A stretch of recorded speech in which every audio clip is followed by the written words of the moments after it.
terjemahnya.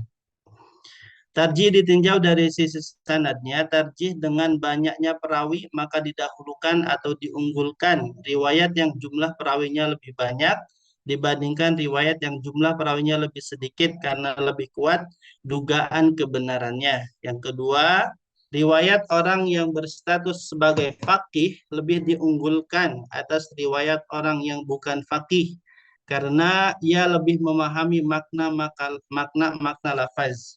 Ketiga, apabila salah satu dari keduanya lebih kuat hafalannya, maka dibandingkan yang lainnya, maka yang lebih kuat ini yang didahulukan.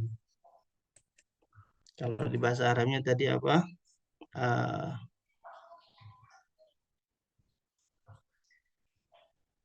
an yakuna ahaduhuma ahfazu minal akhar. Terus, apabila salah satu dari keduanya adalah orang yang terlibat langsung dalam peristiwa tersebut karena ia lebih mengetahui detail kejadiannya, maka didahulukan. Didahulukannya riwayat yang menyebutkan sebab terjadinya hadis dibandingkan riwayat yang tidak menyebutkannya. Didahulukan hadis-hadis yang terdapat dalam kitab Sahih Bukhari dan Sahih Muslim dibandingkan hadis-hadis yang berada di luar keduanya, yaitu di luar hadis-hadis di dalam kitab Sahih Bukhari dan Sahih Muslim. Yang selanjutnya tarjih bi'tibaril matan. Tarjih ditinjau dari sisi matan. Yang pertama, didahulukan dalil yang tidak memerlukan pengandaian idmar dalam penunjukan maknanya atas dalil yang memerlukannya. Kemudian yang kedua, didahulukan dalil yang disertai ancaman dibandingkan dalil yang tidak disertai ancaman. Didahulukan mafhum muwafaqah atas mafhum mukhalafah. Didahulukan perintah atas kebolehan atau ibahah. Didahulukan dalil yang di dalamnya terdapat isyarat kepada illat. Hukum atas dalil yang tidak demikian, karena penunjukan dalil yang berilat lebih jelas daripada dalil yang tidak berilat. Berikutnya apa kira? Oke.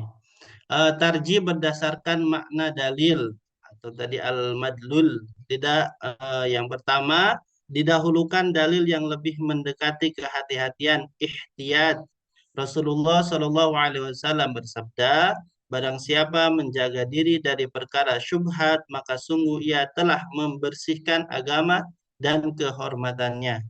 Kedua, didahulukan dalil yang menetapkan atau isbat atas dalil yang menafikan, nafi, karena pada dalil yang menetapkan terdapat tambahan ilmu.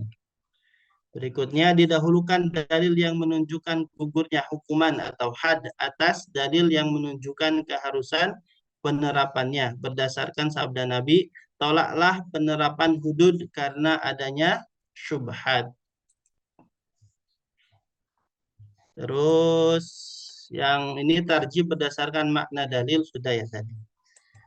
Nah, tarjih berdasarkan faktor eksternal, didahulukan dalil yang dikuatkan oleh dalil lain atas dalil yang tidak dikuatkan oleh dalil lain.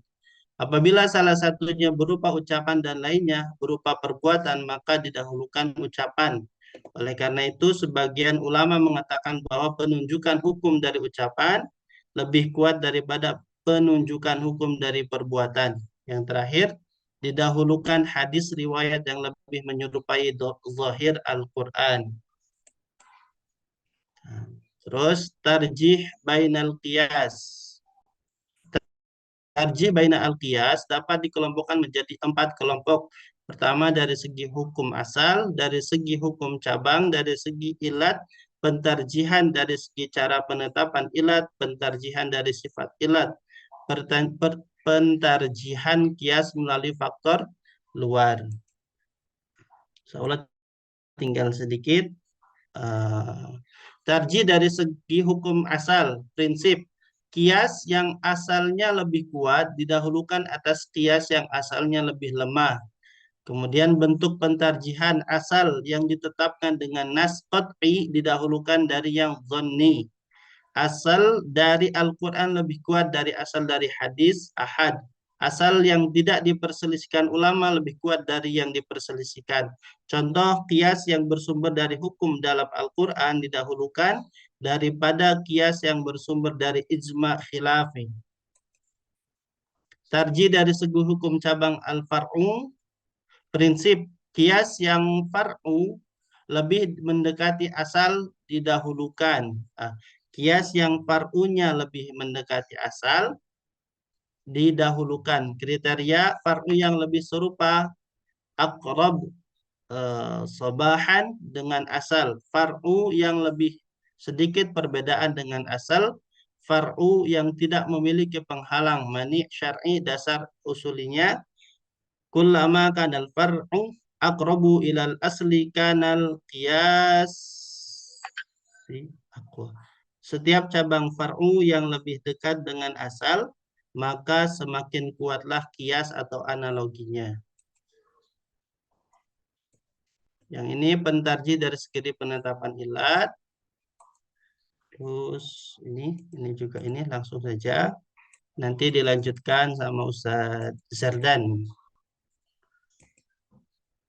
Nah, kemudian natijah atau kesimpulan ya. At-ta'adul dan at-tarjih adalah metode penting dalam menyelesaikan pertentangan atau kontradiksi yang tampaknya terjadi antar dalil-dalil syariat Al-Quran dan hadis.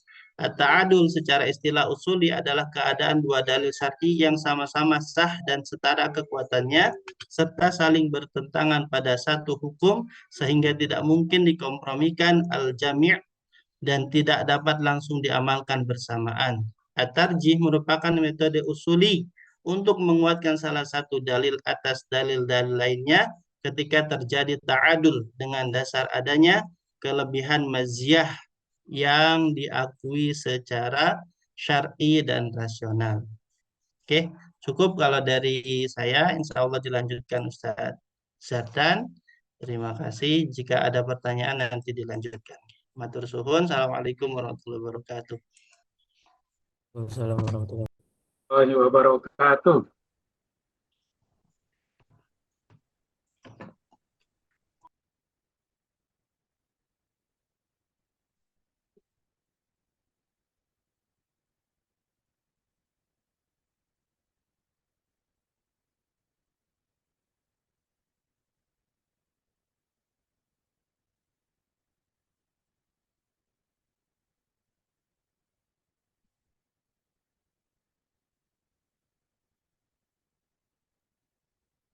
wabarakatuh.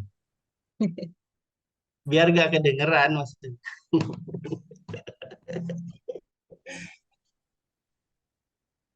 Sudah. Pak Faisal digabung.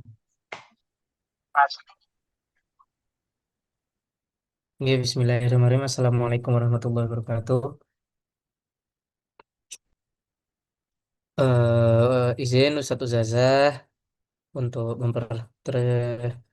melanjutkan dari Ustadz Agung, yaitu tentang ta'adul dan tarjih, pilar metodologi usul fikih. Ilmu usul fikih adalah disiplin ilmu yang fundamental dalam Islam, mempelajari cara sistematis untuk menarik hukum syariat dari sumber-sumbernya yang otentik.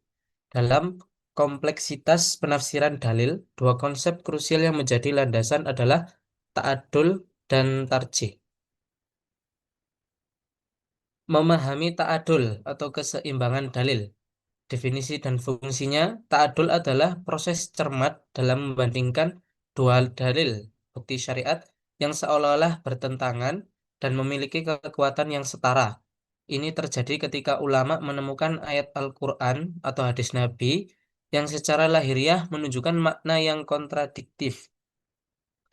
Aspek perbandingannya yaitu dalam ta'adul, ulama meninjau berbagai aspek termasuk kejelasan redaksi, keaslian sanad atau rantai perawinya, perawi hadisnya, serta konteks umum syariat. Tujuannya adalah untuk menemukan titik keseimbangan dan harmoni antara dalil-dalil tersebut.